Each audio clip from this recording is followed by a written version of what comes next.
इस वक्त पूरे मुल्क के हालात हमारी और आपकी निगाहों के सामने हैं और सब कुछ जानने के बाद भी अगर हम अनजान बने रहें और खुद को बदलना न चाहें तो आप यकीन जानिए एक लंबा ज़माना और भी गुजर जाएगा, लेकिन फिर भी कभी आपके हालात नहीं बदलेंगे। कुरान पाक में अल्लाह ने फरमाया, इन्नल्लाह ला युगय्यिरु मा बिक़ौमिन हत्ता युगय्यिरु मा बिअनफुसिहिम। खुदा ने आज तक उस कौम की हालत नहीं बदली, न हो एहसास जिसको अपनी हालत खुद बदलने का। जब तक हमें और आपको एहसास नहीं होगा कि हमें बदलना है, तब तक हमारे हालात कभी नहीं बदलेंगे। इस वक्त की सबसे बड़ी ज़रूरत यह है कि हम, आप, हमारी कौम, हमारे बुजुर्ग और बिलखुसूस हमारे नौजवान संजीदा हो जाएं और हर शख्स अपनी जिम्मेदारी समझे कि मौजूदा दौर में, मौजूदा हालात में बहैसियत मुसलमान मेरी जिम्मेदारी क्या है। जब हर शख्स अपनी जिम्मेदारी समझने लगेगा और उसके मुताबिक काम करने लगेगा तो आप यकीन जाने बहुत तेज़ी के साथ हमारे समाज में, हमारे मुल्क में, हमारे इलाकों में, हमारे मोहल्ले में, हमारे ख़ानदानों में एक खूबसूरत तरक्की का दौर शुरू होगा, जो कि हर शख्स अपनी जिम्मेदारी समझता है। और अगर हम अपनी जिम्मेदारी न समझें, बल्कि जिस अंदाज में हम और आप आज जिंदगी गुजार रहे हैं, वही मस्ती, वही मजाक, वही दीन से दूरी, वही इस्लाम से दूरी, वही मनमानी, वही शराब व शबाब, इस तरह की जिंदगी गुजारते रहें तो जिंदगी तो गुजरती ही है। चाहे आप अच्छे तरीके से गुजारें या खराब तरीके से गुजारें, जिंदगी तो गुजर ही जाती है। लेकिन याद रखिएगा, कल मरने के बाद अल्लाह की बारगाह में हाजिर भी होना है और हर लम्हे का जवाब देना है। कोई ऐसा लम्हा नहीं है कि जिसका आपको अल्लाह के यहाँ जवाब नहीं देना है, हर लम्हे का जवाब देना है। इसलिए जरूरत है इस बात की कि हम जरा सा अपना गिरेबान झांकें और गिरेबान झांकने के बाद ये महसूस करें कि हमारी सुबह कैसी गुजरती है और हमारी रात कैसी गुजरती है। इन दो पहलू पर अगर हम गौर करने लगेंगे, एक हफ्ते के अंदर अंदर आपको पता चल जाएगा कि इतने ज़माने में आपने क्या खोया और क्या पाया। आप जानते हैं, तकरीर में, जलसों में हमारी कौम का ये मिजाज बन गया, लोग चाहते हैं आने वाला खतीब आए और बहुत जज्बाती 80 की स्पीड से तकरीर शुरू करे, मशीन दबाए, तकरीर शुरू हो जाए और बस अपना वक्त पूरा करके चला जाए। सुभान अल्लाह, माशा अल्लाह, नारे लगा लिए जाएं, बात खत्म हो गई, जलसा बहुत कामयाब है। अल्लाह, आप गौर कीजिए, क्या जलसे की कामयाबी ज्यादा लोगों पर है? नहीं। क्या जलसे की कामयाबी ज्यादा नारे लग जाने पर है? नहीं। क्या जलसे की कामयाबी इस बात पर है कि आने वाले ने बहुत ज्यादा जज्बाती तकरीर की, जलसा बहुत कामयाब हो गया? क्या जलसे की कामयाबी बहुत ज्यादा सुभान अल्लाह माशाअल्लाह पर है? अफसोस कि हमने आज तक यही समझा, हमारी कौम ने यही समझा कि जलसे की कामयाबी सिर्फ ज्यादा नारे लग गए, बहुत ज्यादा सुभान अल्लाह माशाअल्लाह हो गया। लोग कई दिन तक जिक्र करते हैं इस साल का जलसा बहुत कामयाब रहा, इस साल का जलसा बहुत कामयाब रहा। जलसा न मेरी वजह से कामयाब होगा, न मिंबर पे बैठने वालों की वजह से कामयाब होगा। जलसा कामयाब होता है कौम के अमल करने की वजह से। जो कौम लाखों रुपए खर्च करने के बाद, इतना बड़ा जलसा कराने के बाद एक वक्त की नमाज की आदत न बना सके, वो जलसा कामयाब नहीं हुआ। वाह। आज आपको क्या लग रहा है रोजाना कितने जलसे होते हैं? रोजाना पूरे मुल्क में कई सौ जलसे होते हैं। आपको तब्दीली नजर आ रही है? नहीं, तब्दीली नजर नहीं आ रही है। यकीनन जलसा भी एक दीन का काम है। तब्दीली नजर आ रही है? नहीं। आप जरा गौर कीजिए, इतने जलसे हो जाने के बाद हमारी ही कौम के लोग सगे भाई की जमीन दबाने के लिए तैयार है। अल्लाह। इतने जलसे हो जाने के बाद हमारी ही अपनी कौम के जवान बूढ़े माँ बाप को घर में रखने के लिए तैयार नहीं। अल्लाहु अकबर।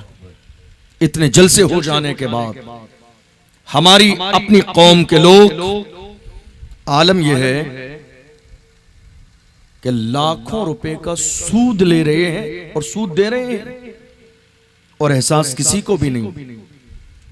इतने जलसे और जिक्र हो जाने के बाद सट्टे का बाजार इतना गर्म है कि अगर मस्जिद का इमाम किसी इलाके में जुए और सट्टे के खिलाफ तकरीर कर दे तो आज हालत ये हो गई कि अब उसकी इमामत एक हफ्ते चलना मुश्किल है। माहौल उसके खिलाफ ऐसा तैयार कर दिया जाता है, साहब इन्होंने सट्टे के खिलाफ तकरीर की है। आपने कभी गौर किया तकरीर क्यों की जाती है? तकरीर है क्या चीज? हम जलसा कराते क्यों हैं? उलमा को बुलाने का मकसद क्या है? याद रखिए, मस्जिद के अंदर सिर्फ इमाम को रखने का मकसद 2-4 रकात नमाज पढ़ाना नहीं है। नमाज आपके मोहल्ले का कोई शख्स जानने वाला पढ़ा देगा। मस्जिद के अंदर एक इमाम को रखने का मकसद यह है कि पूरी कौम की क़यादत की जाए और वो आलिम ये बताए हराम क्या है, हलाल क्या है। वाह वाह, सुभान अल्लाह। लेकिन अफसोस, हर इलाके की कौम का दावा यह है कि हजरत हमें कोई बहुत अच्छा आलिम चाहिए। मेरे पास भी बहुत सारे फोन आते हैं, जो उलमाए जिम्मेदार हैं उनके पास फोन आते हैं अलग अलग इलाके से, कि हजरत हमें कोई बहुत अच्छा आलिम चाहिए। अच्छे आलिम का क्या मतलब है? जब हम पूछते हैं ना अच्छे का क्या मतलब है, कहते हैं बहुत काबिल हो, बेहतरीन तकरीर करने वाला हो। आप सुन पाएंगे तकरीर? मुतालबा तो आपका है बहुत अच्छा हो, बेहतरीन तकरीर करने वाला। आप सुन पाएंगे तकरीर? नहीं सुन पाएंगे। हमारी कौम आज तकरीर सिर्फ जन्नत की सुन पाती है, बस हराम और हलाल की तकरीर हमारी कौम हजम नहीं कर पाती इतनी आसानी से। कितनी मस्जिदों से इमाम निकाल दिए गए सूद के मौजू पर बयान करने की वजह से। कितने इमामों की इमामत छूट गई जिना के मौजू पर बयान करने की वजह से। कितने इमामों की इमामत छूट गई। एक शख्स ने अपनी बीवी को तलाक दी, तलाक देने के बाद साल भर से वो अपनी बीवी को घर में रखा रहा। उसके घर पर शादी आई, कोई फंक्शन हुआ, मस्जिद के इमाम को दावत दी, मस्जिद का इमाम खाने नहीं गया, कहा इसके घर खाना खाना हराम है क्योंकि इसने तलाक देने के बाद घर में बीवी को रखा हुआ है। मस्जिद के इमाम ने मसला बता दिया। उसके बाद अब जाके शुरू होता है उस मस्जिद के इमाम के लिए फितना। ये इमाम बहुत बदतमीज है, ये इमाम फितनेबाज है, ये इमाम गांव में इलाके में पार्टीबंदी करा देगा, ये इमाम दो ग्रुप करा देगा, ये इमाम लाठी चलवा देगा, ये इमाम पुलिस थाना करा देगा, ऐसा इमाम मोहल्ले में और गांव में रखने के काबिल नहीं। आप जानते हैं उस आलिम का, उस इमाम का आखिर जुर्म क्या है? उसका जुर्म यह है कि उसने रसूलुल्लाह का पैगाम सुनाया। उसका जुर्म यह है कि उसने कुरान सुनाया। उसका जुर्म यह है कि उसने हराम को हराम और हलाल को हलाल कहा। उसका जुर्म यह है कि उसने इस बात की परवाह नहीं की कौन राजी होता है कौन नाराज होता है। और मसल के आला हजरत यही है कि इस बात की परवाह न की जाए कौन राजी है कौन नाराज है। मेरे इमाम कहते हैं दुश्मने अहमद पे शिद्दत कीजिए, मुल्हिदों से क्या मुरब्बत कीजिए, गैज में जल जाएं बेदीनों के दिल, या रसूल अल्लाह की कसरत कीजिए। बेशक सुभान अल्लाह। आज हैरानी की बात है ये कि हम तकरीर भी वो सुनना चाहते हैं जो हमारे मिजाज की हो। हम हक सुनना नहीं चाहते, हम दीन सुनना नहीं चाहते, हम कुरान सुनना नहीं चाहते, हम कौम के हालात पर बात सुनना नहीं चाहते हैं। यही वजह है कि सब कुछ बदल रहा है सिवाय कौम मुस्लिम के हालात के। हालात नहीं बदल रहे हमारे। हो सकता है आपकी निगाहों के सामने हालात ना हो। ये हालात इतने बिगड़े क्यों? या आपकी इज्जत आज गैरों के पैरों में क्यों आ गई? गली गली जलील क्यों होने लगे? गली गली रुस्वा क्यों होने लगे? वजह सिर्फ इतनी है, तरीके मुस्तफा को छोड़ना है वजह बर्बादी। मोहम्मद रसूलुल्लाह का तरीका छोड़ दिया। इसी से कौम दुनिया में हुई बेइख्तिदार, अपनी इख्तिदार चला गया इसलिए कि हमने मोहम्मद रसूलुल्लाह का तरीका छोड़ दिया। आज हालात हमारी निगाहों के सामने। क्या हम मुसलमान नहीं हैं? क्या हम मोमिन नहीं हैं? क्या हम दीन वाले नहीं हैं? मैं आपको एक छोटी सी बात बताऊं। आज प्रैक्टिकल बात यह है कि हम मुसलमान दिखना चाहते हैं, प्रैक्टिकल मुसलमान बनना नहीं चाहते। गौर करना मेरे जुमले पर। ये जज्बाती जुमला नहीं है। पूरे मुल्क का दौरा करने के बाद, पूरे मुल्क को देखने के बाद मैंने ये जुमला कहा कि हम मुसलमान दिखना चाहते हैं, प्रैक्टिकल मुसलमान बनना नहीं चाहते। वरना जिस दिन प्रैक्टिकल मुसलमान आप बन गए, देख लेना इज्जत अल्लाह तुम्हारे कदमों में डाल दे। बेशक तुम इज्जत के मुहताज नहीं होगे। एक दौर था इज्जत थी तुम्हारे पास, शान थी तुम्हारे पास, वकार था तुम्हारे पास, इज्जत का ताज अल्लाह ने तुम्हारे सर पे रखा था। जब से तुमने हकीकी माना में इस्लाम छोड़कर दुनिया के सामने जाहिर करना शुरू कर दिया, हम मुसलमान हैं, दिख रहे हैं, हकीकत में बन नहीं रहे हैं मुसलमान। आप जानते हैं अगर हकीकत में हम मुसलमान होते, ये सूद जैसी बीमारी आज हमारे समाज में ना होती। अगर प्रैक्टिकल हम मोमिन होते तो हमारे समाज में ये जिना का कारोबार नहीं चलता। अगर हम प्रैक्टिकल मोमिन होते तो ये 500 बारात के लोग मुतालबा न करते बारात में जाने का, जिसकी बुनियाद पर आज गरीबों की बेटियां 35-35 साल की उम्र हो गई, घर पर बैठी हुई हैं, उनके दरवाजे पर कोई बारात 4 आदमी लेके जाने के लिए तैयार नहीं, सिर्फ इसलिए कि गरीब है, सिर्फ इसलिए कि जहेज नहीं मिलेगा, सिर्फ इसलिए कि 500 लोगों का खाना नहीं देगा, सिर्फ इसलिए कि हमारे मुतालबे पूरे नहीं होंगे। यही वजह है जिसकी बुनियाद पर हमारी कितनी बेटियां इस्लाम छोड़कर मुर्तद हो गई, गैर के साथ चली गई। हम सिर्फ दिखना चाहते हैं, सर पे टोपी लगाने के बाद, फोटो खींचने के बाद, सेल्फी खींचने के बाद, स्टेटस लगाने के बाद कि हम मोमिन हैं। कभी अपना ईमान टटोलने की कोशिश करो कि कितना ईमान तुम्हारे सीने में बाकी है। हुजूर के गुलाम ऐसे नहीं थे, मदीने के गुलाम ऐसे नहीं थे, हुजूर के मानने वाले कभी ऐसे नहीं थे, नाम मोहम्मद पे मरने वाले कभी ऐसे नहीं थे जिन्हें इस बात की परवाह हो कि दुनिया क्या कहेगी। उन्हें फिक्र इस बात की थी कि अल्लाह राजी हो जाए, अल्लाह का रसूल राजी हो जाए। हमें फिक्र पूरी जिंदगी इस बात की है 4 लोग क्या कहेंगे। हम गरीब के यहाँ शादी कर लेंगे, 4 लोग क्या कहेंगे। हम बगैर जहेज के शादी करेंगे, 4 लोग क्या कहेंगे। बारात नहीं जाएगी, 4 लोग क्या करेंगे। मस्जिद में बैठ के निकाह करेंगे, 4 लोग क्या कहेंगे। याद रखना, आप 4 लोगों की इतनी फिक्र करते हैं, जब तुम्हारा जनाजा जाएगा कब्र में, ये 4 लोग साथ नहीं आएंगे। तन्हा कब्र में जाना है, तन्हा जवाब देना है, तन्हा कयामत के मैदान में हाजिर रहोगे, तुम तन्हा अल्लाह के यहाँ जवाब दोगे, तुम तन्हा जवाब दोगे। याद रखना, आप अपनी आखिरत को सिर्फ इसलिए खराब कर रहे हैं, लोग क्या कहेंगे। हम मोमिन हैं, मोहम्मद अरबी के गुलाम हैं, हमारी फिक्र इस बात की नहीं होनी चाहिए लोग क्या कहेंगे, फिक्र इस बात की होना चाहिए कि हमें कल मरने के बाद अल्लाह के सामने चेहरा दिखाना है। आज 1000 काम ऐसे हैं, 1000 काम ऐसे हैं जो हम इसलिए नहीं कर रहे हैं, लोग क्या कहेंगे। आज हमारी कौम के जवानों के चेहरे पे दाढ़ी नहीं है, क्यों? लोग क्या कहेंगे।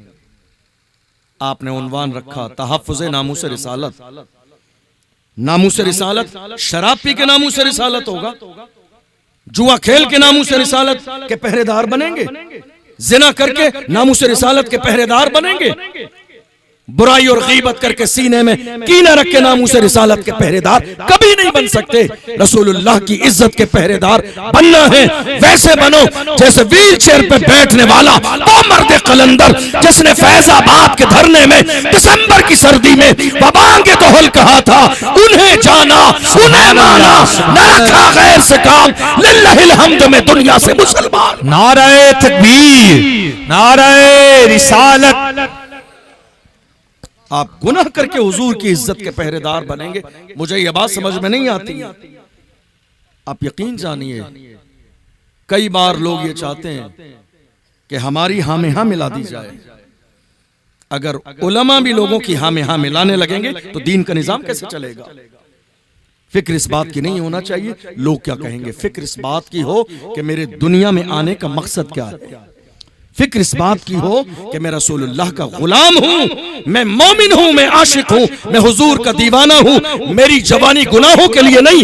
यही आवाज बरेली शरीफ से ताजुश शरिया की बारगाह से आई थी। मेरे ताजुश शरिया ने फरमाया, जवानों जिंदगी ये नहीं है किसी के लिए, जिंदगी है नबी की, नबी के लिए ना समझ मरते हैं, जिंदगी के लिए जीना मरना है सब कुछ नबी के लिए। ये फिक्र है हमारे बुजुर्गों की, ये तरीका है हमारे बुजुर्गों का, ये रास्ता है मुस्तफा जाने रहमत का। आज अगर हम गुनाहों पे जिंदगी गुजारते रहे, आपको हैरानी होगी ये जानकर कि कल हम कहां थे और आज हम कहां खड़े हुए। बहुत सारे लोग पूछते हैं इस वक्त हालात इतने खराब क्यों हैं। मैं आपको निचोड़ बताऊं और वो खुलासा ये है कि हम जब बेहतर थे तो हमारे हालात बेहतर थे। हम जब बेहतर थे तो हमारे हालात बेहतर थे। हम जब से बिगड़ गए हमारे हालात बिगड़ गए। हम जब बेहतर थे तो हमारे हालात बेहतर थे। हम जब से बिगड़ गए हमारे हालात बिगड़ गए। और जिस दिन हम संभल जाएंगे, मेरा ईमान है इंशाअल्लाह उसी दिन हमारे हालात संभल जाएंगे। हम जब बेहतर थे तो हमारे हालात बेहतर थे, आज हम बिगड़ गए हैं। आपको क्या लगता है मैं ये जो बोल रहा हूं ये मेरी जज्बाती बातें? ये जज्बाती बातें नहीं है। पूरा मुल्क देखने के बाद, तजर्बा करने के बाद, शहरों के हालात देखने के बाद, कौम के हालात देखने के बाद, जवानों की जवानी देखने के बाद, जवानों के सुबह शाम देखने के बाद, तब जाके ये दर्द दिल आपके सामने बयान कर रहा हूं। हालात जो आज हमारी निगाहों के सामने, इससे ज्यादा हालात खराब हैं। जिम्मेदार कौन है? जिम्मेदार कोई बाहर वाला नहीं है। जिम्मेदार हम खुद हैं कि हमने इस बात का एहसास ही नहीं किया कि हमारी जिम्मेदारी क्या है, हमारी दीनी जिम्मेदारी क्या है, हमारी इस्लामी जिम्मेदारी क्या है। हम मोहम्मद अरबी सल्लल्लाहु अलैहि वसल्लम के गुलाम हैं, तो हमारी जवानी का मकसद क्या है। आप यकीन जानिए, हम जब बेहतर थे तो हमारे हालात बेहतर थे। हम जब से बिगड़ गए हमारे हालात बिगड़ गए। और हम जब संभल जाएंगे इंशाअल्लाह उसी दिन हमारे हालात संभल जाएंगे। मैं आपको आईना दिखाऊं, हालात क्या हैं और हम कहां खड़े हुए हैं। आपकी तवज्जो है मेरी बात पर? तवज्जो है?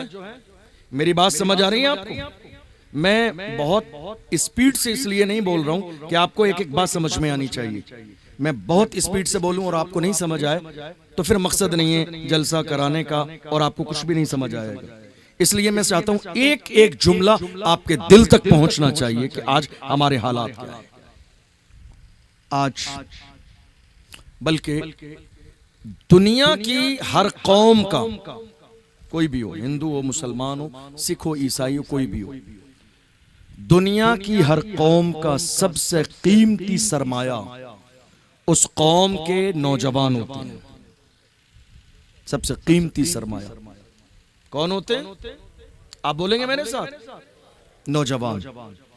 और जिस कौम के नौजवान बुराई के रास्ते पे चले जाएं तो वो तन्हा बुराई के रास्ते पर नहीं जाते हैं, बल्कि वो पूरी कौमें जलील और रुस्वा हो जाती। और जिस कौम के जवान बुराई के रास्ते पे कदम रखते हैं, फिर ये उम्मीद नहीं की जा सकती कि कौम इज्जत की जिंदगी गुजारेगी। अगर ये बात आपको समझ में आ गई तो अब जरा गौर कीजिए कि हमारे जवान कहां हैं। अब जरा गौर कीजिए हमारे जवान कहां हैं। दिसंबर का महीना गुजरा, आप जानते हैं दिसंबर की 31 तारीख को 31 के नाम से बहुत सारे नौजवान न्यू ईयर के नाम से उस रात को सेलिब्रेट करते हैं। इस साल भी हुआ, लेकिन आपको हैरानी होगी ये जानकर एक मुस्लिम इलाके में शराब के ठेके पर 29 दिसंबर की रात को शराब के ठेके से सारी शराब खत्म हो गई। किसी गैर इलाके में नहीं, उस इलाके में जहां मुस्लिम आबादी है। 31 की रात आने में अभी 2 दिन बाकी है। 31 दिसंबर की रात आने में 2 दिन बाकी है। 29 दिसंबर की रात को शराब के ठेके पर शराब खत्म हो गई। शराब के ठेके पर जहां ट्रक उतर रहे शराब के, 2 दिन पहले एक नौजवान आया शराब लेने के लिए। उसने कहा शराब खत्म हो गई। कहा मजाक करते हो, 365 दिन कभी शराब खत्म नहीं होती। शराब की दुकान पे शराब खत्म हो जाए ये मजाक है? कहा नहीं, ये बात सच है। नौजवानों ने 31 दिसंबर की रात आने से पहले शराब खरीद कर स्टॉक कर ली है कि कहीं ऐसा ना हो कि उस रात में शराब कम पड़ जाए और हमें दिल खोलकर पीने को ना मिले। ये गैर के इलाके की बात नहीं कर रहा हूं, ये उस इलाके की बात कर रहा हूं जहां मुस्लिम आबादी है। आप क्या समझ रहे हैं?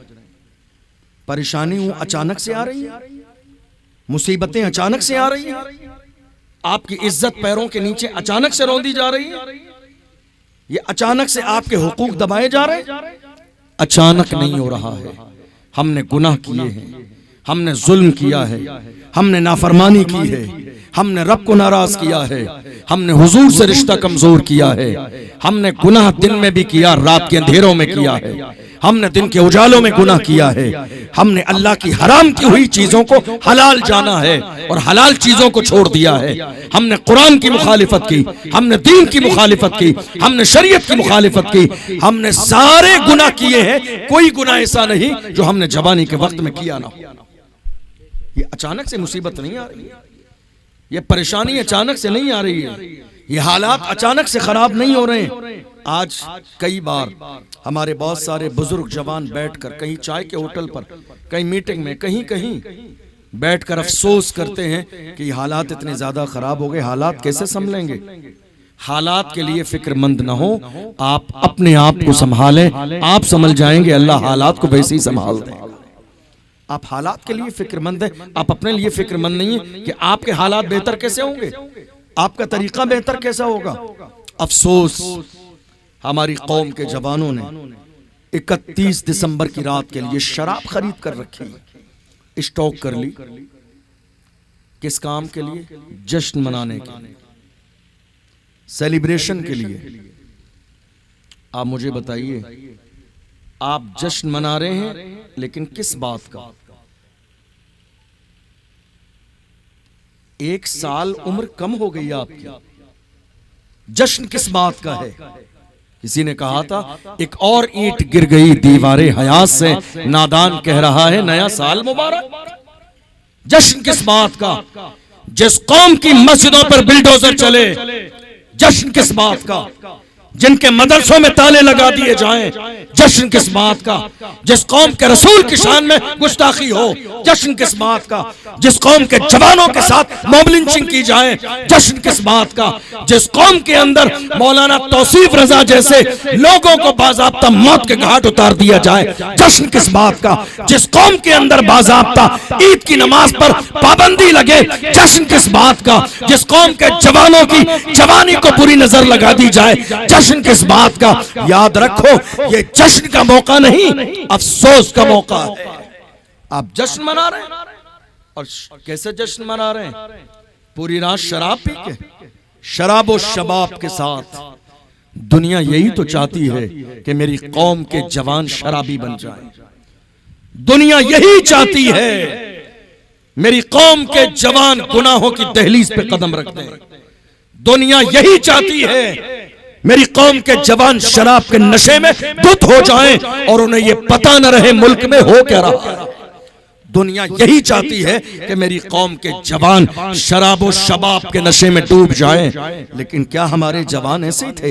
ये कोई आज नई चाहत नहीं, हर जमाने में, चाहे वह दौर सलाहुद्दीन अय्यूबी का हो, चाहे टीपू सुल्तान का हो, चाहे मोहम्मद बिन कासिम का दौर हो, जितने दौर गुजरे हैं तारीख पढ़कर देख लीजिए, हर जमाने में मेरी कौम के जवानों को शराब और शबाब का आदी बनाने की कोशिश की गई। मगर अल्लाह की इज्जत की कसम, ये मेरे जवान थे जिन्होंने शराब और शबाब को ठोकर मार के कहा, अपना सब कुछ गुंबद खजरा कल भी था और आज भी है, मेरे नबी से मेरा रिश्ता कल भी था और आज भी है।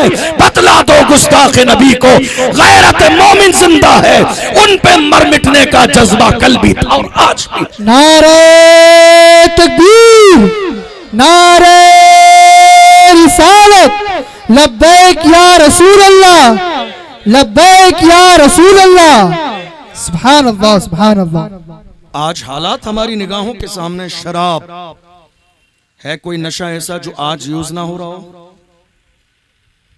मुसीबत, एक जुमला याद रखना आप, मुसीबत कभी अचानक से नहीं आती है। मुसीबत, एक चीज ये याद रखो, अल्लाह कभी बंदों पर जुल्म नहीं करता है।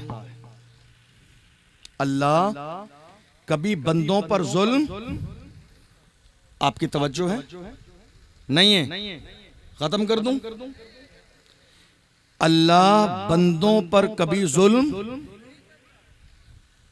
मुसीबत आ रही है तो कुछ तो किया होगा, जलील हो रहे हैं तो कुछ तो किया होगा, परेशान किए जा रहे हैं तो कुछ तो किया होगा, इज्जत छीनी गई है तो कुछ तो किया होगा, हालात खराब हैं तो कुछ तो किया होगा। बेखुदी बेसबब होती नहीं गालिब, कुछ तो है जिसकी पर्दादारी है, कुछ तो है जिसकी पर्दादारी है। आज नशे का लेवल इतना अपर हो चुका है, कंडीशन यह है, ऐसा कौन सा नशा है जो आज हमारी कौम के जवान करते नहीं? कौन सा नशा बताइए, है कोई नशा ऐसा? इस वक्त बहुत तेजी के साथ हमारी कौम के जवानों को एमडी का आदी बनाया जा रहा है। एमडी का नशा पहले बाजार में मिलता था और तरक्की हुई, मोहल्ले में बिकने लगा। आपको बताऊं, आपकी मालूमात के लिए, कितने हमारे इलाके ऐसे हैं जहां मर्द तो मर्द, अब एमडी औरतें बेचने लगी, औरतें बेच रही हैं। घर के अंदर जा रही हैं मुलाकात की नीयत से कि बैठने के लिए आए थे हाल चाल पूछने, और वहीं से एक दूसरे की मुट्ठी में वो एमडी का नशा मुंतकिल किया जा रहा है।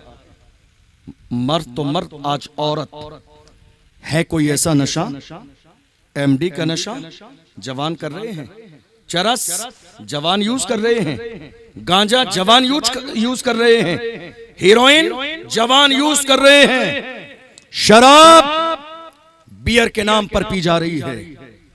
हमारे जवान धोखा देने के लिए कहते हैं शराब नहीं है, शराब नहीं है। किसने बताया शराब है, बियर है? नाम बदल जाने से शराब की हुर्मत में कमी नहीं आई। बोतल का अंदाज बदलने से, स्टिकर बदलने से शराब शराब रहेगी, ना नाम बदलेगा ना हुक्म बदलेगा। अफसोस कि मेरी कौम के जवान, ऐसा कोई नशा नहीं जो आज हमारी कौम के जवानों के यहाँ मौजूद नहीं। चलते फिरते दोस्तों के साथ शादी में, पार्टी के नाम पर, न जाने सेलिब्रेशन के नाम पर नशा करते चले जा रहे हैं। मैं मना नहीं करता हूँ, मैं मना नहीं करता हूँ नशा करने से, बल्कि हम तो नशा कराने वाले लोग हैं। कोई हो तो नशा करने वाला, हम मना करने वाले लोग नहीं है नशे से। कोई नशा करना चाहता है हम नशा कराते हैं, बस शर्त इतनी है जो नशा करना है लोकल वाला नशा नहीं, ब्रांडेड नशा किया करो, लोकल वाला नशा नहीं जिसको करने के बाद लोग नाली और नाले में गिर जाते हैं। नशा करना है ब्रांडेड नशा करो, वो नशा जो बिलाल हबशी ने किया, जो सलमान फारसी ने किया, जो सुहैब रूमी ने किया, अम्मार इब्न यासिर ने किया। कौन बिलाल हबशी जिन्हें मारा भी गया, घसीटा भी गया, फिर भी अपने अंदाज में कहते थे तू हो के तुर शुरू मुझे गाली हजार दे। ये वो नशा नहीं जिसे तुलसी उतार। वाह वाह वाह वाह, सुभान अल्लाह सुभान अल्लाह। मोहब्बत रसूल का नशा करो, इश्क रसूल का नशा करो, हुजूर की गुलामी का नशा करो, नाम मोहम्मद का नशा करो। तो ये नशा कर लेता है वो दुनिया में भी कामयाब रहता है, मरने के बाद भी कामयाब रहता है। और नशा किया लोगों ने, इश्क रसूल का नशा भी किया, और जिसने इश्क रसूल का नशा किया अल्लाह ने उसे जमाने का इमाम बना दिया। क्या याद नहीं, क्या याद नहीं व्हील चेयर पे बैठने वाला? क्या याद नहीं वो मर्द कलंदर? क्या याद नहीं वो महरूम कलर का अमामा बांधने वाला मर्द कलंदर? क्या याद नहीं वो व्हील चेयर पे बैठने वाला? दुनिया ने सोचा पैर कमजोर हैं, क्या करेगा? उस व्हील चेयर पे बैठने वाले ने कहा पैर कमजोर हैं, ईमान कमजोर नहीं है, अकीदा कमजोर नहीं है, अजमत कमजोर नहीं है, मोहब्बत कमजोर नहीं है। जो जान मांगोगे जान देंगे, जो माल मांगोगे माल देंगे, मगर ये हमसे कभी ना होगा नबी का चाहो जलाल। वाह वाह वाह वाह, सुभान अल्लाह सुभान अल्लाह। पैर कमजोर हो सकते हैं, अकीदा कमजोर नहीं है, हुजूर से इश्क कमजोर नहीं है, मेरा रिश्ता कमजोर नहीं है, मेरी दीवानगी कमजोर नहीं है। जान जाती है तो जाती रहे, यही कहेंगे या रसूल अल्लाह, हर जफा हर सितम गवारा है, इतना कहते कि तू हमारा। वाह सुभान अल्लाह। अगर हुजूर कह दें ये मेरा है तो ये जिंदगी की मेराज। हालात आज हमारी निगाहों के सामने हैं, हम कमजोर हो गए अपने अमल की बुनियाद पर, गुनाह की बुनियाद पर, दीन से दूरी की बुनियाद पर, कुरान से दूरी की बुनियाद पर। वरना जब तक हमारा रिश्ता मोहम्मद अरबी से मजबूत था हम ताकत वाले थे। आपको याद नहीं, सुल्तान अब्दुल हमीद की तारीख सुनाऊं तो आपकी अक्ल हैरान हो जाए, और तुगरुल गाजी की तारीख आपको बताऊं, वो बोरिया नशीन जिनके पास रहने के लिए पक्के मकान भी नहीं थे, वो बोरिया नशीन जिनके पास दिरहम और दीनार नहीं थे, मगर पुख्ता थे तो अकीदे के एतबार से, वो पुख्ता थे तो दीन के एतबार से, वो जिधर चले जाते थे लोग उनके चेहरे को देख के कलमा पढ़ के मुसलमान हो जाते थे। आज हमारा रवैया क्या है? अफसोस हमारी दीन से दूरी इतनी है, गैर तो गैर, हमसे सगे अपने माँ बाप भी राजी नहीं है। झांकिए गिरेबान झांकिए, हैं हुजूर के सहाबा तो जिधर निकल गए लोग उन्हें देख के कलमा पढ़ते थे। हमारी बद अखलाकी का आलम यह है कि कितने माँ बाप आज अफसोस करते हैं, रोते हुए कहते हैं काश कि ये बेटा पैदा ना हुआ होता। गौर करो, जिस दिन माँ बाप की जबान पर ये जुमला आ जाए ना कि ये बेटा काश पैदा ना हुआ होता, समझ लो कि तुम्हारे जीने से बेहतर तुम्हारा मर जाना है, क्योंकि तुमने माँ बाप के दिल को इतना दुखाया अपने रवैये की वजह से कि वो तमन्ना कर रहे हैं काश कि ये पैदा ना हुआ होता। गौर करो, आज आप कौन सी चीज है, कौन सा गुनाह है जो आज यहाँ मौजूद नहीं है? नशा। आप जानते हैं अल्लाह के रसूल ने क्या फरमाया नशे के बारे में? हुजूर ने फरमाया तमाम बुराइयों की जड़ है शराब। शराब पीने के बाद, नशा करने के बाद इंसान चोरी करता है, जिना करता है, बदकारी करता है, कत्ल करता है, जितने गुनाह करता है सारे गुनाह नशे के बाद। तमाम बुराइयों की जड़ है शराब, नशा। और ये नशा बहुत तेजी के साथ फैलता चला जा रहा है। और दूसरी बीमारी जिना। इतनी तेजी के साथ ये बीमारी हमारे समाज में फैली है कि अक्ल हैरान है। आप जानते हैं जिना का गिराफ इतना बढ़ चुका है, जिना का गिराफ इतना बढ़ चुका है, अगर हम 10 नौजवानों को पकड़ लेते हैं, कम से कम 7 नौजवान ऐसे होते हैं किसी न किसी अंदाज में जिना में मुलव्विस नजर आते हैं। हैरानी की बात है। आपने क्या समझा? आप जो जिना समझते हैं बस वही जिना है। हदीस शरीफ के अंदर है जिना आंखों का भी है, जिना कानों का भी है, जिना जबान का भी है, जिना हाथों का भी है, जिना पैरों का भी है। आज क्या हमारी आंखें जिना नहीं कर रही हैं? हमारे लोग गुनाह समझते ही नहीं है। क्या हमारे कान जिना नहीं कर रहे हैं? क्या हमारी जबान जो रात के 4-4 बजे तक किसी गैर महरम से फोन पर बात कर रहे हैं ना, ये भी जिना का हिस्सा? रात के 3-3 बजे तक जिससे फोन पर बात कर रहे हैं ये भी जिना का हिस्सा है। क्या समझाया आपने?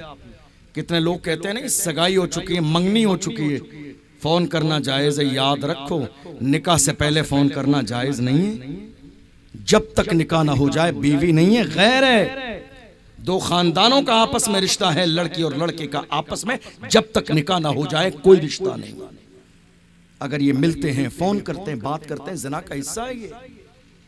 और मैं इससे बड़ी बात बता दूं आपको, हमारी आंखें किस लिए हैं। एक नौजवान ने मुझसे आके कहा हजरत दुआ कर दीजिए मेरे लिए। मैंने पूछा किस बात की? कहा हजरत दुआ कर दीजिए ख्वाब में मुझे हुजूर का दीदार हो जाए। क्या हो जाए? ख्वाब में मुझे हुजूर का दीदार हो जाए। मैंने कहा बात बहुत अच्छी है, मैं दुआ कर दूंगा। और मेरे आका करम करने पर आए तो ये हुजूर की शान है, वो करम करते हैं। उनकी शान तो ये है वहां फासलों की जियादती से इनायतों में कमी नहीं। कोई दूर रह के उवैस है, कोई पास रह के बिलाल। वहां फर्क जिस्म की दूरी से नहीं है, वहां मसला मोहब्बत और इश्क का है। मैं दुआ कर दूंगा तुम्हारे लिए कि ख्वाब में तुम इन आंखों से हुजूर को देख लो। लेकिन मैंने कहा जवान जरा दिल पे हाथ रख के सोच और बता, क्या तेरी आंखें हैं इस काबिल कि तेरी आंखें हुजूर को देखें? क्या तेरी आंखें हैं इस काबिल? जिन आंखों से सुबह से लेकर शाम तक मोबाइल में रील्स में गैर महरम का जिस्म देखा हो, क्या वो आंखें हैं इस काबिल कि हम इन गुनहगार आंखों से हुजूर का दीदार करें? जिन आंखों ने रात के अंधेरे में जिना की गंदी वेबसाइट खोलकर जिना की वीडियो देखी हो, क्या वो आंखें हैं इस काबिल कि हुजूर का दीदार करें? आप कहेंगे आपने बहुत अजीब बात की है। ये याद रखिएगा, ये जज्बाती बात नहीं है। जाके पढ़िए पिछले साल का दैनिक भास्कर न्यूज़पेपर, आपको पता चल जाएगा। 12 महीने में सर्वे के मुताबिक 12 महीने में तकरीबन 3 करोड़ लोगों ने रात के अंधेरे में गंदी वेबसाइट को खोलकर जिना की वीडियो देखी।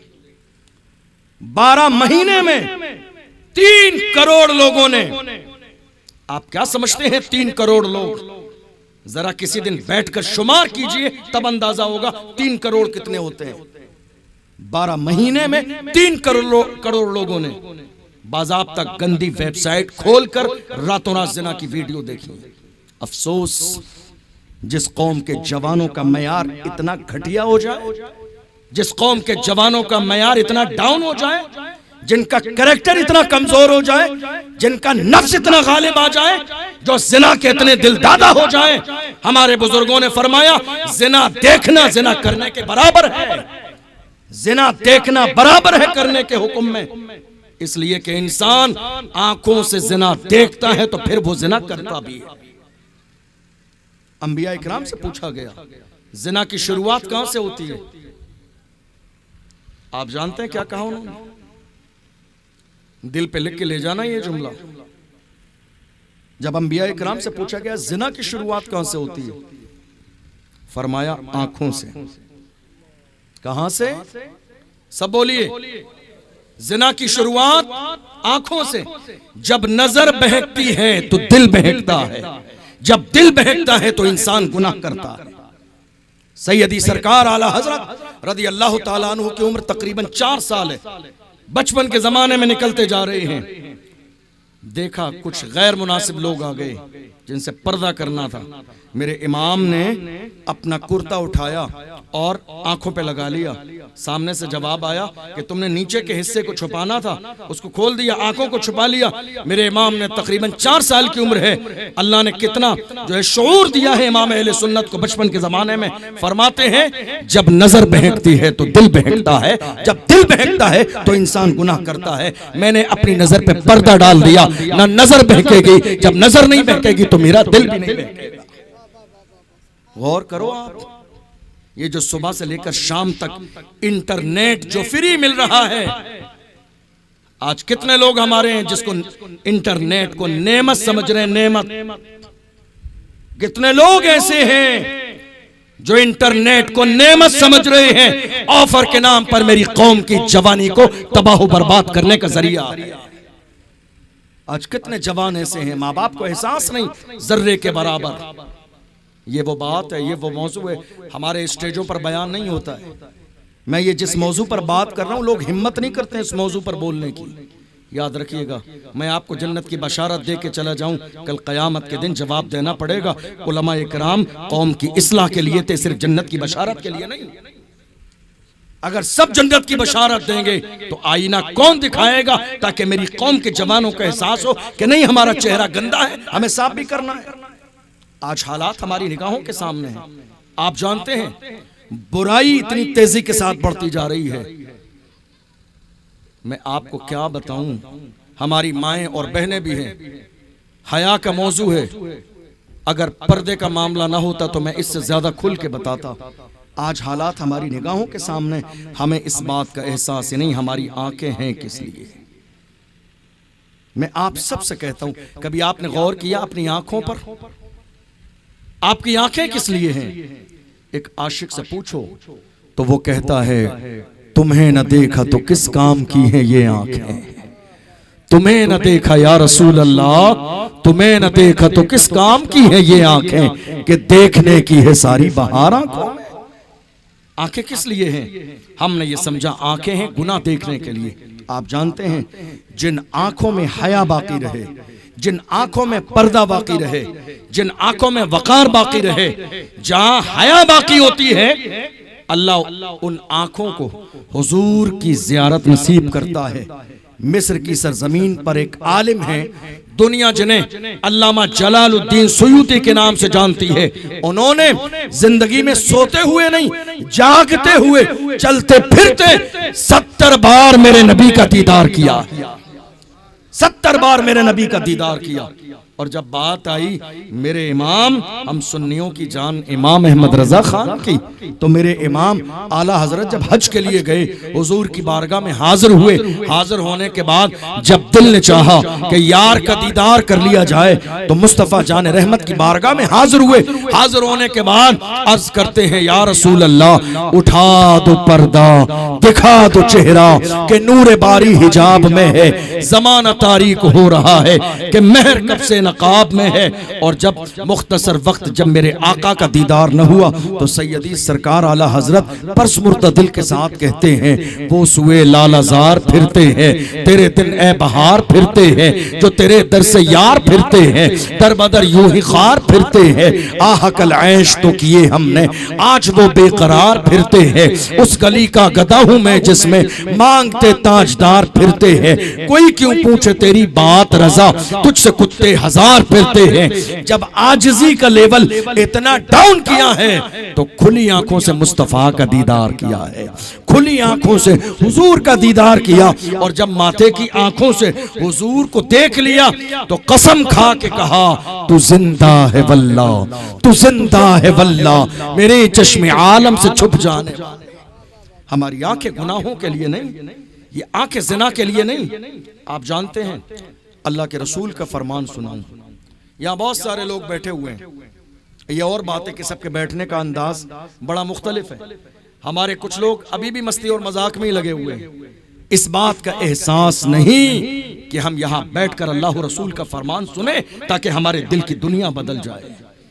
याद रखना, कल कयामत के मैदान में ये उज़्र नहीं चलेगा, मुझे नहीं मालूम था, नहीं मालूम था, सीखा क्यों नहीं, जाना क्यों नहीं, पूछा क्यों नहीं। कुरान ही में है, फसअलू अहल ज़िक्र इन कुंतुम ला तालमून, अगर तुम्हें पता नहीं है, इल्म वालों के पास जाकर इल्म हासिल करो। आप जानते हैं, मैं अपनी बात मुकम्मल करने लगा हूं। अल्लाह के रसूल सल्लल्लाहु अलैहि वसल्लम की एक बड़ी प्यारी हदीस सुनिएगा, गौर से काम आएगी आप। इस वक्त पूरे मुल्क में कॉमन प्रॉब्लम मेरी, आपकी, हम सब की क्या है जानते हैं? कारोबार नहीं चल रहा, कॉमन प्रॉब्लम है, सेम। किसी की जबान पर हजरत दुआ कर देना, कमाते बहुत हैं, बरकत नहीं होती, सेम प्रॉब्लम। पता नहीं आता बहुत है, जाता कहाँ है पता नहीं चलता। कारोबार नहीं है, परेशानियां, मुसीबतें, घर से बीमारी नहीं निकल रही, क्या करें हजरत? और वही शख्स अगर किसी दुआ तावीज वाले के हाथ लग जाए, तो जानते हो, फिर वो बताता है तुम्हारे घर में जिन्नात का साया है, भूत है तुम्हारे घर में। कहा हजरत इलाज भी करना है? कहता हाँ, 50,000 रुपए लगेंगे इलाज करने में, बहुत कुछ करना पड़ेगा, उतारा करना पड़ेगा, ये करना पड़ेगा, वो करना पड़ेगा। ये इतना पहुंचा हुआ शख्स है। आज कोई भी कह देता हमारे कब्जे में जिन्नात हैं, तुम्हारे कब्जे में जिन्नात है, तो मुल्क में इतना जुल्म हो रहा है, कहाँ है तुम्हारे जिन्नात? अफसोस, अफसोस 2026 में मेरी कौम आज भी अंधविश्वास में लगी हुई है। अफसोस कि मेरी कौम घर में बरकत न हो तो तावीजों में बरकत तलाश करती है। जिस घर का बेटा सानी हो, उस घर में कभी तावीज से बरकत नहीं हो सकती है। जिस घर का बेटा नशा करने वाला हो, उसके घर में कभी तावीज से बरकत नहीं होगी। जिस घर की बेटियां बेहया हो, बेपर्दा हो, उसके घर में कभी तावीज से बरकत नहीं होगी। किसने तुमसे कहा तावीज ले लो हालात बदल जाएंगे? अगर तावीज लेने से हालात बदल जाते तो ये तावीजों की इतनी मोटी मोटी किताबें मार्केट में 20-20 रुपए की बिकती हैं। तावीज बेचने वाला जो किताब का मालिक है, वो अपनी तकदीर क्यों नहीं बदल लेता? कुछ तो शऊर और अक्ल होनी चाहिए। अल्लाह ने हमें अक्ल और शऊर अता फरमाया ताकि हम कुछ सोचें समझें। अफसोस, आप जानते हैं, इस तावीज के कारोबार को बढ़ावा दिया हमारी माँ और बहनों ने। मर्द इतनी बातों में बहुत कमाते हैं, इल्ला माशाअल्लाह। हमारी माँ और बहनें चंद घर में दिन कुछ मामलात हो जाएं, फोर्सली घर के मर्दों को भेजा जाता है, फला बाबा के पास जाइए। अफसोस है मेरी माँ और बहनों पर। क्या माएँ ऐसी होती थी? क्या बहनें ऐसी होती थी? मुझे याद आता है माएँ कैसी होती थी। टीपू सुल्तान के जमाने में, अंग्रेजों का दौर है, खबर आई अंग्रेजों की तरफ से टीपू सुल्तान के पास, टीपू मुलाकात करनी है। भेज दिया भाई को, जाओ मुलाकात करके आओ। वक्त तय हो गया, मीटिंग तय हो गई, जाना तय, वापस आना तय। भाई को भेजा लेकिन वक्त गुजर गया, वापस नहीं आए। लोगों ने ताना देना शुरू किया। टीपू सुल्तान को कहा, ऐसा लगता है कि तुम्हारे भाई ने अंग्रेजों के हाथों में हाथ दे दिया है, मुल्क और मिल्लत का सौदा कर दिया, अब तुम्हारा भाई वापस नहीं आएगा। परेशान है लोगों का ताना सुन के टीपू सुल्तान गए माँ के पास। माँ की नजर चेहरे पे पड़ी। कहा, बेटा टीपू सुल्तान चेहरे पे उदासी कैसी है? कहा, मेरी माँ मेरे भाई को अंग्रेजों के पास भेजा था बात करने, आने का वक्त गुजर गया, भाई नहीं आया। लोग ताना दे रहे हैं तुम्हारे भाई ने अंग्रेजों के हाथों में हाथ दे दिया, ईमान बेच दिया। अल्लाह अकबर। माँ ने कहा, टीपू सुल्तान जबान बंद कर ले, कुछ भी हो सकता है मगर मेरा बेटा गद्दार नहीं हो सकता है। कुछ भी हो सकता है मगर मेरा बेटा मुल्क और मिल्लत का गद्दार नहीं हो सकता। टीपू सुल्तान ने कहा, मेरी माँ तुझे इतना यकीन क्यों है? सुने मेरी माँ, तब जाके टीपू सुल्तान की माँ ने कहा था, मेरे बेटे बचपन के जमाने में तुझे और तेरे भाई को मैंने एक दिन भी बगैर वजू के दूध नहीं पिलाया। मैंने बगैर वजू के एक दिन भी दूध नहीं पिलाया है। मुझे भरोसा है अपने दूध पिलाने के इस अंदाज पर जान जा सकती है, मगर मेरा बेटा मुल्क का गद्दार कभी नहीं हो सकता है। ये माएँ थी, ये माओ का किरदार था। जब माओ का किरदार इतना अपर लेवल का होता है तब जाके बेटा सलाहुद्दीन अय्यूबी बनता। आज हालात हमारी निगाहों के सामने। काश जो माएँ परेशानी घर में आ जाने के बाद मर्दों को जबरदस्ती भेज रही है तावीज वाले के यहाँ, काश कि उन माओं के दिल में ये बात क्यों नहीं आई कि हमने जुमे से जुमे नमाज पढ़ी, हफ्ते में एक दिन भी अपनी पेशानी अल्लाह के सामने ना झुकाई। परेशानी नहीं आएगी तो क्या आएगा? काश मेरी उस माँ को, काश मेरी उस बहन को जिसको तावीज की जरूरत थी, ये ख्याल क्यों नहीं आया? कुरान जैसी अजीम किताब अल्लाह ने हर मुसलमान, हर मोमिन के घर में अता फरमाई है, मगर अफसोस महीने गुजर जाते हैं, कुरान जैसी अजीम किताब हमारे घर में आज कोई खोलने वाला नहीं है। कोई खोलने वाला नहीं है। थोड़े से जमाने पहले मर्द तो कम ही पढ़ते थे, माएँ बहनें फिर भी पढ़ती थी। फजर में कभी एक आध सूरत पढ़ लेती थी, कभी जुमे में एक आध सूरत पढ़ लेती। मगर अफसोस सोशल मीडिया का दौर है, इस मोबाइल ने हमारी माँ और बहनों को भी दीन का बागी बना दिया। आज कुरान नहीं खुल रहे हमारे यहाँ, आज दीन नहीं है हमारे घरों में, आज इस्लाम फॉलो नहीं किया जा रहा है हमारे घरों में, आज कुरान पर अमल नहीं हो रहा है हमारे घरों में। जिसके घर में गीबत होती हो, जिसके घर में बुराई हो, जिसके घर में माँ बाप की इज्जत न हो, जिसके घर के दरवाजे बेटियों के लिए बंद हो, जिस घर में बेटियों को विरासत में हिस्सा न दिया जाए, जिस घर में गरीबों पर जुल्म किया जाए, जिस घर के अंदर इंसाफ न किया जाए, उस घर में कभी खैर और बरकत का नुज़ूल नहीं हो सकता। किसी ने कुछ नहीं कराया। ये बात जबरदस्ती आपके जहन में डाली गई दीन से दूर करने के लिए, इस्लाम से दूर करने के लिए, कुरान से दूर करने के लिए कि नहीं साहब आपके घर में किसी ने कुछ करा दिया है। और आपको मालूम है ये बात जिसने भी कही, आप उससे जाके पूछिए किसने कराया, तो वो लोग कहते हैं कोई बहुत खास इंसान है आपका, बहुत खास, इतना खास कि वो एक साथ आपके साथ चाय भी पीता है, खाना भी खाता है एक प्लेट में। और इत्तेफाक ये है कि खाना रोजाना शाम में 2 सगे भाई एक प्लेट में खाते हैं बैठकर। भाई भाई को लड़ा दिया इस तावीज वाले ने। एक सगा भाई सगे भाई की नियत पर शक कर रहा है कि कराया किसने? उसने जो साथ में खाना खाता है। ये जुमले हैं इनके जिनके पास न दीन है न इस्लाम है, जिन्होंने तावीज़ों की दुकानें खोल के बैठे हैं और बाज़ाब्ता हमारी कौम के लोगों को दीन से दूर कर दिया। अल्लाह वाले ऐसे नहीं होते हैं। याद रखना, अल्लाह के वली की पहचान यह है कि वो लोगों की पेशानी अपने कदमों में नहीं झुकाता है, वो झुकाता है तो अल्लाह के घर में झुकाता है। एक अल्लाह के वली की पहचान 10 अंगूठियों से नहीं होती है, लंबी जुल्फों से नहीं होती है, लंबे बालों से नहीं होती है, काले पीले नीले कपड़ों से नहीं होती है। अल्लाह के वली की पहचान यह है कि वो 5 वक्त का नमाजी होगा। अल्लाह के वली की पहचान यह है कि वो सुन्नत पर अमल करने वाला होगा। अल्लाह के वली की पहचान यह है कि उसकी जिंदगी में कुरान और हदीस के मुताबिक एक जर्रे के बराबर कोई चीज खिलाफ नहीं होगी। पाबंद होगा तो शरीयत का पाबंद होगा। आज हैरानी की बात यह है, हम ओरिजिनल दीन न सुनना चाहते हैं, न सीखना चाहते हैं, न फॉलो करना चाहते हैं, न अमल करना चाहते हैं। यही वजह है कि परेशानियां बढ़ तो रही है लेकिन हमारे यहां से परेशानियां दूर नहीं हो रही। मैं सिर्फ आपको इतनी सी बात समझाना चाहता हूं इतनी देर से कि आप परेशानियों को देखकर उन परेशानियों का ठेकरा किसी दूसरे के सर न फोड़ें, अपना गिरेबान झांकें। कुरान की आयत है, कुरान में लिखा है वमा असाबकुम मिन मुसीबतिन फबिमा कसबत ऐदीकुम। जो परेशानियां मुसीबतें तुम्हारी जिंदगी में आ रही है वो तुम्हारी अपनी हाथों की कमाई है, तुमने वो करतूत किए हैं जिसकी बुनियाद पर परेशानियां तुम्हारे घर में और तुम्हारी जिंदगी में आ रही हैं। आज हालात हमारी निगाहों के सामने, कोशिश कीजिए बदलें अपने आप, अपने घर के माहौल को बदलें, अपनी जिंदगी के मामलात को बदलें, बेहतर इंसान बनाएं अपने आप को, अल्लाह और उसके रसूल का मोहब्बत करने वाला इंसान बनाएं। कोशिश करें।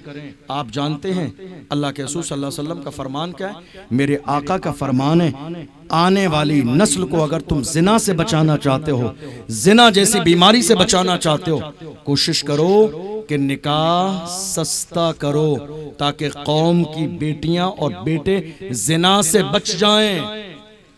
आज क्या हुआ? मेरी बात समझ आ रही है? आप परेशान तो नहीं है आप?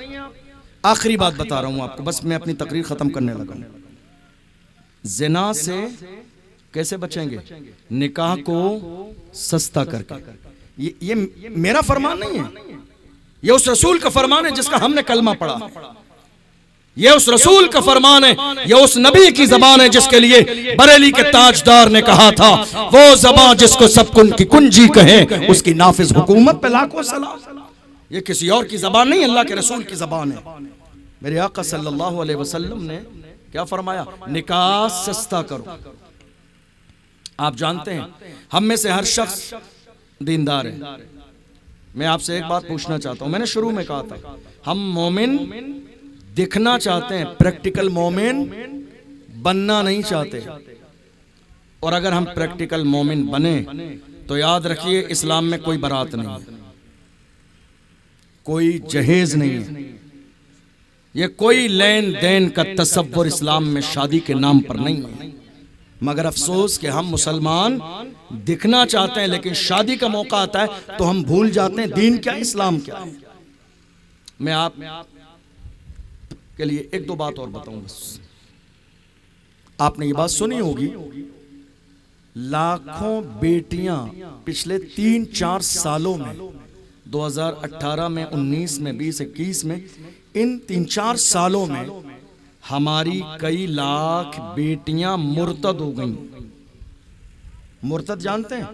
जिन्होंने इस्लाम छोड़ दिया, गैर से शादी कर ली। हजार नहीं, कई लाख बेटियां। न्यूज़पेपर नहीं पढ़ते हैं आप, सोशल मीडिया का इस्तेमाल मजे के लिए नहीं, नॉलेज के लिए किया करें कभी। कई लाख बेटियां घर छोड़कर चली गईं गैर के साथ। अच्छा नहीं लगता ये बात करते हुए बरसरे मेंबर, लेकिन आपके नॉलेज के लिए बता रहा हूं। एक बेटी से इंटरव्यू लिया गया और कहा गया, बेटी ये तो बता तेरे घर में ऐसी क्या परेशानी थी कि तूने इस्लाम छोड़ दिया? ऐसी कौन सी परेशानी थी कि तूने कुरान वाला घर छोड़ दिया, खानदान छोड़ दिया, बूढ़े माँ बाप छोड़ दिए? उसने कहा बात ऐसी है, मेरी उम्र के बारे में बताएं, कितनी उम्र है? सामने वाले ने कहा तकरीबन 40 साल की होगी। सही कहा तुमने, मेरी उम्र 40 साल है। तो सुनो, अब मुझसे पूछते हो ना कि मैंने दीन क्यों छोड़ा, किसी गैर के दरवाजे पर जाकर क्यों बैठ गई? बात यह है कि मेरी 40 साल की उम्र निकल गई, मेरा बाप गरीब है, रक्षा चलाने वाला, मेरी पूरी कौम में से, पूरे समाज में से गरीबी की वजह से एक शख्स भी मेरे दरवाजे पर रिश्ता लेके नहीं आया।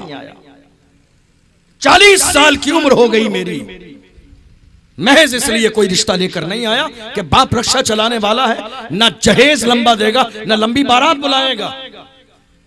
मेरे बूढ़े माँ बाप मैंने देखा कितनी बार मैंने देखा, रात में जब मैं उठती थी पानी पीने के लिए या किसी जरूरत के लिए, मैंने देखा मेरे बूढ़े बाप बिस्तर पे करवट लेके सिसकियों से रो रहे होते थे, ऐ काश कि तूने मुझे बेटी दी तो मालदारी देता। आज गरीबी की वजह से कोई मेरे दरवाजे पर बेटी का रिश्ता लेने आने के लिए तैयार नहीं। अल्लाह अकबर। उसने कहा मुझे अपने बाप का रोना देखा ना गया, इसलिए मैंने अपना घर छोड़ दिया। दूसरा जो शख्स आया उसने मुझसे कोई मुतालबा ना किया, मेरा हाथ पकड़ के जाके मुझसे शादी कर ली। आप देख रहे हैं मुसीबत, देख रहे हैं परेशानी, देख रहे हैं। ये मुसीबत और परेशानी सिर्फ इसलिए है, ये बेटियों का ईमान खराब सिर्फ इसलिए हो रहा है, हमारी बेटियां मुर्तद सिर्फ इसलिए हो रही हैं कि हमने शादी को इतना महंगा कर दिया कि आज ज़िना बिल्कुल आम होने लगा है। यही वजह है। इसलिए कोशिश करें इस मामले में, जहां आप नारा लगाने में मुसलमान हैं, जहां दीन के मामले में आप पक्के मोमिन हैं, हुजूर का दामन नहीं छोड़ेंगे। ये नारा है आज हमारे बुजुर्गों का, ये नारा है आज हमारे जवानों का, ये नारा है आज हमारी कौम का, ये नारा है आज हमारे बच्चों का, ये नारा है आज तमाम लोगों का, हुजूर का दामन नहीं छोड़ेंगे। मैं अपनी कौम के जवानों से हाथ जोड़ के कहता हूं, मुझे बताओ भैया, खत्म करने के बाद आप बातें मत करो, फिर यहां मेरे सर पे बैठ के बातें। आज सबका नारा यही है, सबका हुजूर का दामन नहीं छोड़ेंगे। मैं आप सबसे कहता हूं बड़ी संजीदगी के साथ, मोहब्बत के साथ, आप अपने नारे को देखिए और एक बार अमल को देखिए। नारा यह है हुजूर का दामन नहीं छोड़ेंगे, और अमल क्या है? बगैर जहेज के शादी नहीं करेंगे। क्या आपका अमल आपके नारे के मुताबिक है? नहीं। क्या आपका तरीका आपके नारे के मुताबिक है? नहीं। क्या आपका अंदाज आपके नारे के मुताबिक है? नहीं। इस्लाम में शौहर को हाकिम कहा गया, अर्रिजालु क़व्वामून अलन निसा, हाकिम मर्द है औरत पर, खिलाना तेरी जिम्मेदारी है, पिलाना तेरी जिम्मेदारी है, शादी ब्याह के इंतजाम तेरी जिम्मेदारी है, न लड़की की है न लड़की वालों की। अफसोस के एक मर्द होकर जिसके हाथों में ताकत, जिसके बाजू में ताकत, जिसकी जवानी बाज़ाब्ता जिंदगी गुजारने के लिए है, वो इस इंतजार में है कि मुझे जिंदगी गुजारने का सामान लड़की के घर से मिल जाए। क्या मर्दों की सोच और फिक्र ऐसी होती है? हरगिज़ नहीं। आपको मसला किसने बता दिया कि जहेज देने की जिम्मेदारी इस्लाम में औरत की? हरगिज़ नहीं। जहेज का कोई तसव्वुर नहीं, बारात का कोई तसव्वुर नहीं। लोग कहते हैं ना। अच्छा, मैं आपको छोटी सी बात आपसे पूछूं। हमारे समाज में एक बड़ी बीमारी है, मैं बस अपनी बात खत्म करने लगा हूं, मुश्किल से 5-7 मिनट 10 मिनट के अंदर अंदर। हमारे यहाँ एक बहुत बड़ी बीमारी है, आप जानते हैं क्या है? हमारे यहाँ जिन लोगों के पास 4 पैसे आ जाएं, उनका तकब्बुर का लेवल बिल्कुल आसमान से जाके मिलता है। भूल जाते हैं हैसियत क्या थी, भूल जाते हैं पुराना दौर क्या था, भूल जाते हैं हमारा लेवल क्या था, वो भूल जाते हैं हमारी इब्तिदा क्या है, इंतहा क्या है। तकब्बुर करने से पहले याद रखो अल्लाह ने तुम्हें नापाक कतरे से पैदा किया। गुरूर किस बात का है, तकब्बुर किस बात का है, एटीट्यूड किस बात का है, इतरा किस बात पर रहे हैं? हुस्न पर बाकी नहीं रहेगा, जमाल पर बाकी नहीं रहेगा, बॉडी पर बाकी नहीं रहेगी, बिल्डिंग पर बाकी नहीं रहेगा, दौलत पर बाकी नहीं रहेगी। कारून का खजाना जमीन में धंसा दिया गया, बाकी नहीं रहा। शद्दाद की जन्नत मिटा दी गई, बाकी नहीं रही। फिरौन का रोबो दबदबा बाकी नहीं रहा। जाकर देखो मिस्र के म्यूजियम में फिरौन की लाश आज तक रखी हुई है। मैंने अपनी जिंदगी में कितनी बार, जब मैं मिस्र यूनिवर्सिटी में पढ़ता था, कितनी बार मैंने मिस्र के म्यूजियम में फिरौन की लाश अपने माथे की आंखों से देखी, रखी हुई है। जाके देख लो। क्या फिरौन से ज्यादा दौलत है तुम्हारे पास? क्या हामान से ज्यादा पावर है? खबरदार, खबरदार, इतराना नहीं, गुरूर नहीं करना। अल्लाह को झुका हुआ सर पसंद है, तकब्बुर से उठा हुआ सर पसंद नहीं। अल्लाह के रसूल ने फरमाया, मन तवादा लिल्लाहि रफ़अहुल्लाह, जो झुक जाता है अल्लाह उसे दर्जों बुलंदियां अता फरमाता है। अफसोस ये हमारी कौम का अलमिया है कि हमारी कौम के बहुत सारे लोग महज अपने नाम के लिए, नामवरी के लिए, दिखावे के लिए, अपने आप को बड़ा समझते हुए उनके लहजे और उनका अंदाज इतना तकब्बुराना है कि वो समझते हैं हमसे ज्यादा बेहतर और अफजल कोई नहीं। आप जानते हैं दुनिया कुछ भी कहे, असल इज्जत वाला वही है जिसका सर झुका हुआ है, असल शान वाला वही है जिसका सर झुका हुआ है। आप गौर कीजिए, आलम यह हो गया कि अब दिन ब दिन किसी भी माहौल को, किसी समाज को बेहतर बनाने में और किसी समाज को बिगाड़ने में, किसी इलाके में अगर 100 लोग रहते हैं ना तो वो 100 की जिम्मेदारी नहीं होती। आप जानते हैं 5 करोड़पति लोग आपके इलाके में हैं, आपके गांव में। अगर ये करोड़पति चाहें तो शादी के मौके पर आपके इलाके से ढोल बाजे डीजे बंद हो जाए, मगर अफसोस कि दीन का पैगाम हमारी ये गरीब अवाम तो मान लेती है, मगर जुमे की नमाज के बाद मस्जिद से निकलकर मस्जिद के इमाम के बयान पर इतराने वाले ये जनाब करोड़पति साहब हैं, कहते हैं हम बजाएंगे कौन रोकेगा, हम बजाएंगे कौन मना करेगा, कौन मना करेगा। देख लेना मौत का फरिश्ता तुम्हारे दरवाजे पर आएगा, ना ढोल बाकी रहेगा ना डीजे बाकी रहेंगे, बाकी रहने वाली जात सिर्फ मेरे रब की है। गुरूर किस बात का है, तकब्बुर किस बात का है। समाज के जिम्मेदार लोग चाहें तो हर समाज से बुराई खत्म हो सकती है। हैरानी की बात, आज बारातों का लेवल क्या है। मैं आखिरी जुमले दे रहा हूं। कंडीशन ये हो गई कि अब बारातों में पूरी लिस्ट बनकर जाती है। 500 लोग आएंगे आपके दरवाजे पर और उन 500 में 400 मुसलमान हैं और हमारे कुछ कारोबारी लोग हैं 100 लोग जो मुसलमान नहीं है, उनका खाना अलग बनवाना है। कोई सेंस है, कोई तुक? उस वक्त जब 500 लोगों की लिस्ट बना के दी, इतने मुसलमान, इतने फला, इनका खाना बनेगा, हमारे हैं। हया नहीं आई ये जुमला कहते हुए, हमारे हैं तुम्हारे हैं तो अपने घर खिलाओ। रक्षा चलाने वाले की जिम्मेदारी नहीं है कि वो तुम्हारे लोगों को खिलाए। तुम नारा लगाते हो हुजूर का दामन नहीं छोड़ेंगे, हुजूर का दामन, ये नारा तुम्हें बेटी के घर वालों से लिस्ट बनाते हुए याद नहीं आया? नारा सिर्फ जलसे के लिए मत लगाओ, नारा प्रैक्टिकल जिंदगी में शामिल करने के लिए लगाओ। गरीब के दरवाजे पे जाके 500 लोग बिठा दिए, कहा नहीं साहब मस्जिद में निकाह कर लीजिए सादगी के साथ, मस्जिद में निकाह कर लीजिए। कि नहीं साहब हम गरीबों मोहताजों की तरह मस्जिद में निकाह नहीं करेंगे, हमारी बेटी बड़े लाड प्यार की है, हमारी बेटी बड़ी अजीम है, मस्जिद में निकाह नहीं करेंगे। मैं कहता हूं नादान, तेरी बेटी महबूब की बेटी से ज्यादा तो शान वाली नहीं है, तेरी बेटी मेरे आका की बेटी से ज्यादा शान वाली नहीं है। उस बेटी की शान ये है, जब आती थी तो मेरे नबी उठ के खड़े हो जाते थे, पेशानी चूमते, अपनी जगह पे बिठाते और ऐलान करते, फातिमा मेरे जिगर का टुकड़ा। जब जाती तो मेरे नबी उठ के खड़े हो जाते। अफसोस हुजूर की बेटी का निकाह मस्जिद में हो सकता है, आप कह रहे हैं गरीबों की बेटी थोड़ी है। तुमने अमीर कायनात का देखा ही नहीं, फातिमा के बाप से ज्यादा इस कायनात में न कोई मालदार हुआ है न हो सकता है। जिस महबूब की शान ये है, इशारा करें तो चांद तो टुकड़े हो जाए, इशारा करें तो दरख्त आने लगे, इशारा करें तो कंकरियां कलमे पड़े, इशारा करें तो उंगलियों से पानी के चश्मे जारी हो, इशारा करें मुस्तफा जाने रहमत तो टूटी हुई हड्डियां जुड़ जाए, वो इशारा करे तो ऊंटनी बोलने लगे, वो इशारा करे तो हिरनी को अल्लाह ज़बान अता फरमाए। इतनी अजमतों वाले पैगंबर की बेटी, मगर मेरे नबी ने निकाह किया मस्जिद में। जानते हो इसलिए ताकि हर गरीब को यह एहसास रहे कि मुस्तफ़ा ने हर बाप की लाज रखी है, खर्चा नहीं करना है, सादगी के साथ बेटी का निकाह अल्लाह के घर में मस्जिद। ये अल्लाह का घर है कि आप नहीं चाहते कि आपकी बेटी की रुखसती अल्लाह के घर से हो? हैरानी की बात, हमारी बेटी की रुखसती जब आज होने लगती है ना तो हम क्या करते हैं, कुरान शरीफ लेके उसके भाई उसके सर पे पकड़ के निकलते हैं दरवाजे तक। ये नया आया मार्केट में, रस्म चली है। कहां से आया? फिल्मों ड्रामों से। कुरान हाथ में पकड़ के भाई जा रहे हैं, ना बहन को शर्म ना भाई को शर्म।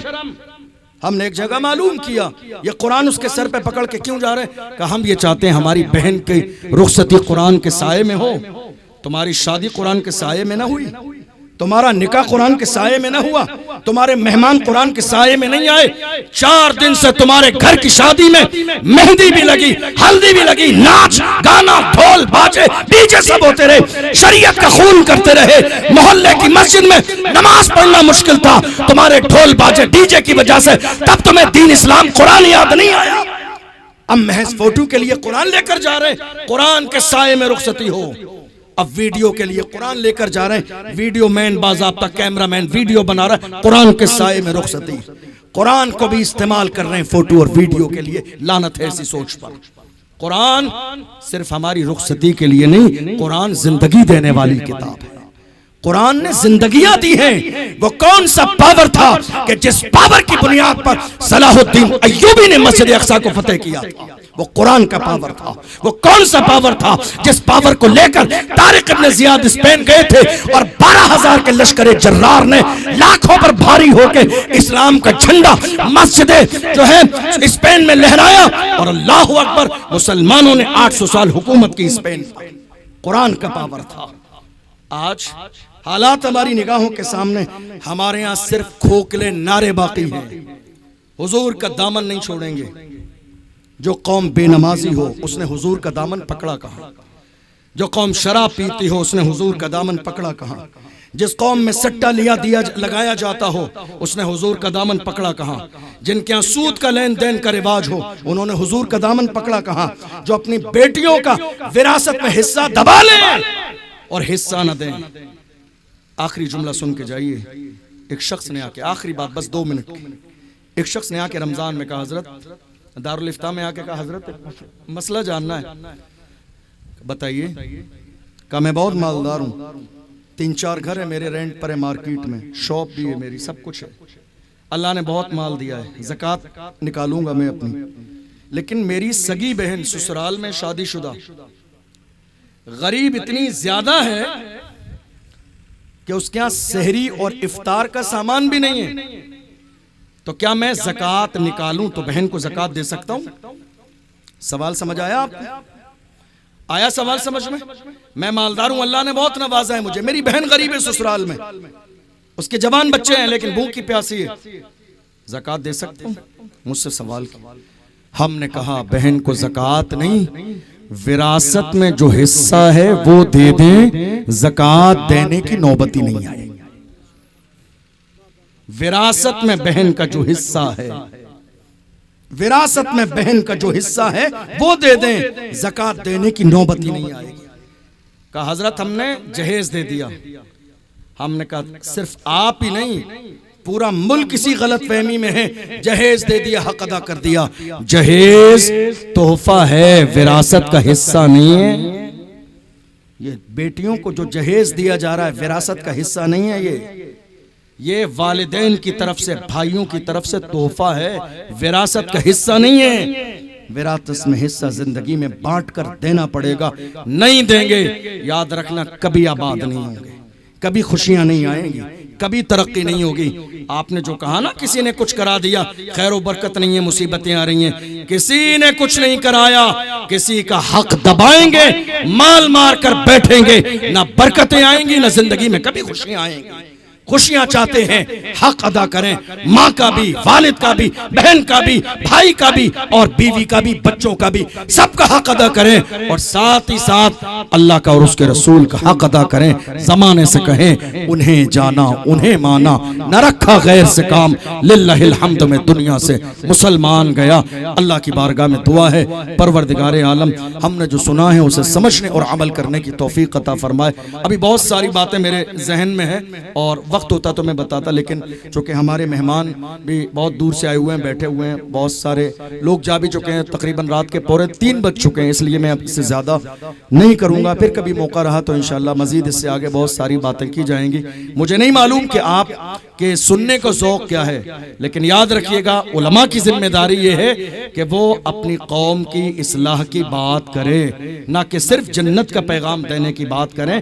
जन्नत मरने के बाद है, उससे पहले दुनिया की जिंदगी को बेहतर कराइए। जब यहाँ बेहतर जिंदगी गुजार कर जाएंगे तब जाके अल्लाह मरने के बाद इंशाअल्लाह जन्नत अता फरमाएगा। अल्लाह की बारगाह में दुआएं, परवरदिगार सहवन कोई गलती हुई हो हम सब तौबा करते हैं, अपने महबूब के सदक़े में माफ फरमाए। मेरे साथ मिलकर पढ़िए अशहदु अल्ला इलाहा इल्लल्लाहु वहदहु ला शरीक लहु व अशहदु अन्ना सय्यदना मुहम्मदन अब्दुहु व रसूलुहु। वस्सलामु अलैकुम व रहमतुल्लाहि व बरकातुहू।